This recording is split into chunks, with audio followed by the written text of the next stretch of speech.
ఈ దినవాక్య ధ్యానాంశము ధైర్యముగా నిలబడు. ఆ దేశములో క్రీస్తును నమ్మిన క్రీస్తును ప్రకటించిన నేరము. అయినను ఓ భార్య భర్త వారి కుమార్తె క్రీస్తును అంగీకరించారు. ఆ కుటుంబము క్రీస్తును విశ్వసిస్తున్నారని తెలుసుకున్న అధికారులు వారిని బంధించి ఒక పెద్ద నీటి తొట్టెలో ఓ స్తంభాన్ని కట్టి నీళ్లు వదిలిపెట్టారు.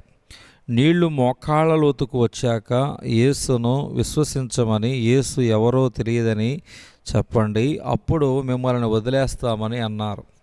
అప్పుడు ఆ భార్య భర్త యేసు క్రీస్తు ఎవరో తెలియదని చెప్పలేమని బదులిచ్చారు.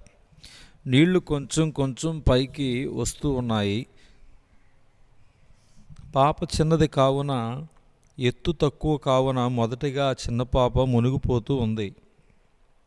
కళ్ళ ముందు కన్న కూతురు మరణిస్తుంటే ఎవరు వారి విశ్వాసాన్ని కాపాడుకుంటారు? ఖచ్చితంగా ఆ తల్లి తండ్రి యేసు ఎవరో తెలియదని అబద్ధం చెప్తారని సైనికులు అనుకుంటున్నారు. నీళ్లు కొంచెం కొంచెం పెరుగుతూ ఆ చిన్న పాప నోటి వరకు వచ్చాయి. ఇంకొన్ని నిమిషాల్లో పాప నీటిలో మునిగి చనిపోతుంది. అప్పుడు ఆ పాప, మమ్మీ, డాడీ, నా ప్రాణం పోయినా సరే యేసు ఎవరో తెలియదని అబద్ధము చెప్పను. మీరు కూడా మీ ప్రాణాలు పోయినా సరే యేసు ఎవరో తెలియదని అబద్ధం చెప్పవద్దు. ఈరోజు మనం ఇక్కడ కన్ను మూస్తే పరలోకములో కన్ను తెరిచి యేసయ్యను చూస్తాం. మనం యేసయ్యను కలుస్తాం. ఆయన మీదనున్న నమ్మకాన్ని విడిచిపెట్టవద్దని చెబుతూ ఆ పాప నీటిలో మునిగిపోయి ప్రాణం విడిచింది. పసిపిల్లే యేసుక్రీస్తు కోసం ప్రాణం పెడితే మేమెలా యేసును కాదనగలమని ఆ భార్యాభర్త ధైర్యం తెచ్చుకొని ప్రాణం పోతున్న యేసు ఎవరో తెలియదని అబద్ధం చెప్పకుండా చివరి వరకు విశ్వాసాన్ని కాపాడుకొని ప్రాణం విడిచారు. ఆ రోజు ఆ ముగ్గురు యేసుక్రీస్తు కోసం భూలోకములో కన్నుమూశారు, కానీ పరలోకములో కన్ను తెరిచారు. యేసయ్యను కలుసుకున్నారు. యుగాయుగములు ఆయనతో జీవించి భాగ్యం పొందుకున్నారు. ప్రియ సహోదరి, సహోదరుడా, పాపముల నుంచి విడిపించబడి రక్షించబడిన నీవు ఎందుకని ఈరోజు క్రైస్తవుడవు కానట్టుగా జీవిస్తున్నావు? ఎందుకని నీ విశ్వాసాన్ని కప్పెట్టేస్తున్నావు? నీవు క్రైస్తవుడువా అని ఎవరైనా అడిగితే, అవును, నేను క్రీస్తును విశ్వసించాను, జీవము కలిగిన దేవుని కుమారుడనని ఎందుకని మనుషులకు ధైర్యముగా చెప్పలేకపోతున్నావు? ఎందుకని అబద్ధం చెప్తున్నావు? ఎందుకని భయపడుతున్నావు? ఎందుకని సిగ్గుపడుతున్నావు?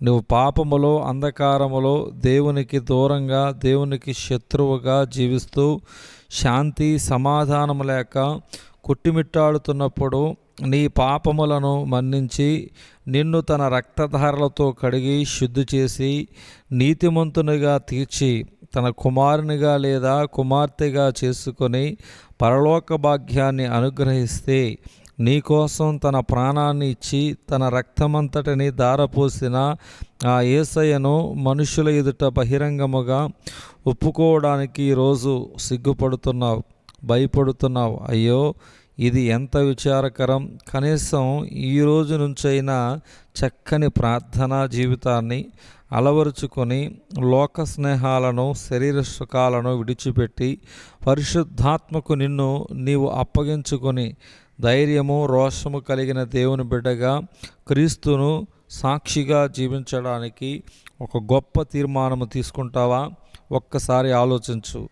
మరణం వరకు నమ్మకంగా జీవించు. ప్రకటన 2వ అధ్యాయము 10వ వచనములో మనం చూడగలుగుతున్నాం. దేవుడి దినవాక్య ధ్యానమును దేవుడు దీవించునుగాక. ఆమేన్.